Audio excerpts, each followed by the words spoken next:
আসসালামু আলাইকুম ওরহমতুল্লাহি ওবরাকাতুহু। আমরা আজকে আলোচনা করব কোরবানির হুকুম সম্পর্কে।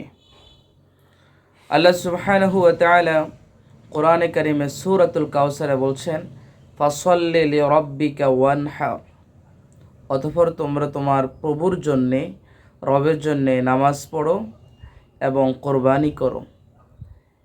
এর পাশাপাশি রাসূল সাল্লাল্লাহু আলাইহি ওয়াসাল্লাম বলছেন, মান ওয়াজাদা সাআতান ফালাম ইউদাহহি ফালা ইয়াকরাবান্না মুসাল্লানা, কোনো ব্যক্তির সামর্থ্য থাকা সত্ত্বেও কোরবানি করে নাই, তাহলে সে ব্যক্তি যাতে আমাদের ঈদগাহের ধারের কাছেও না আসে।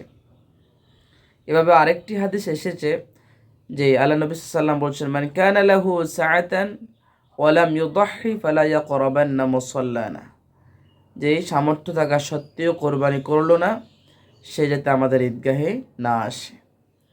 বিদায় হজের ভাষণে আল্লাহ নবী সাল্লাল্লাহু আলাইহি ওয়াসাল্লাম বলছেন, ইয়া আইয়ুহান নাস ইন্না আলা কুল্লি আহলি বাইতিন ফি কুল্লি আমিন উদহিয়া, হে মানুষ সকল, প্রতি বছর তোমাদের প্রত্যেকটি পরিবারের পক্ষ থেকে তোমরা কোরবানি করবে। এই আয়াত এবং কি হাদিসের উপরে ভিত্তি করে আমরা বলতে পারি, এবং এই প্রসঙ্গেই কোরবানির হুকুম সম্পর্কে ইমাম আযম আবু হানিফা রাহিমাহুল্লাহ এবং ইমাম আউজাঈ, ইমাম লাইস সহকারে বহু জমহুর উলামায়ে কেরাম এ কোরবানিকে ওয়াজিব বলেছেন যাদের সামর্থ্য আছে।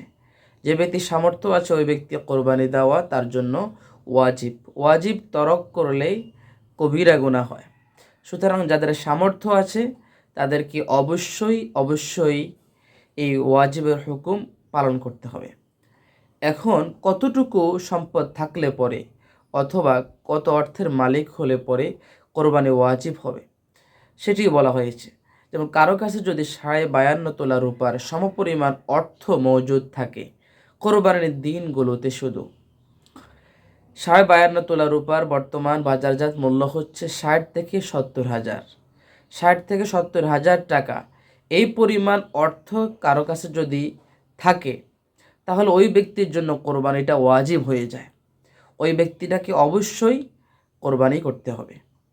সুতরাং যার কাছে 60 থেকে 70,000 টাকা সমপরিমাণ অর্থ প্রয়োজনের অতিরিক্ত গচ্ছিত আছে, অথবা কাউকে সে হাওলা দিয়েছে, অথবা তার কাছে জমা আছে, অথবা এই পরিমাণ সম্পদ তার অতিরিক্ত আছে, তাহলে তার জন্য কোরবানির দিনগুলোতে আল্লাহ তাআলার নির্ধারিত পন্থায় নির্দিষ্ট পশুগুলো যে কোনো একটি পশুকে তাকে কোরবানি করতেই হবে।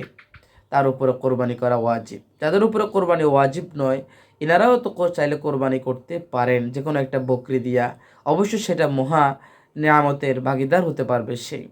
আর যাদের জন্য কোরবানি করা ওয়াজিব তারা অবশ্যই কোরবানি করতেই হবে, নতুবা মহা অপরাধে শামিল হতে হবে, কবিরা গুনাহগারের অন্তর্ভুক্ত হতে হবে।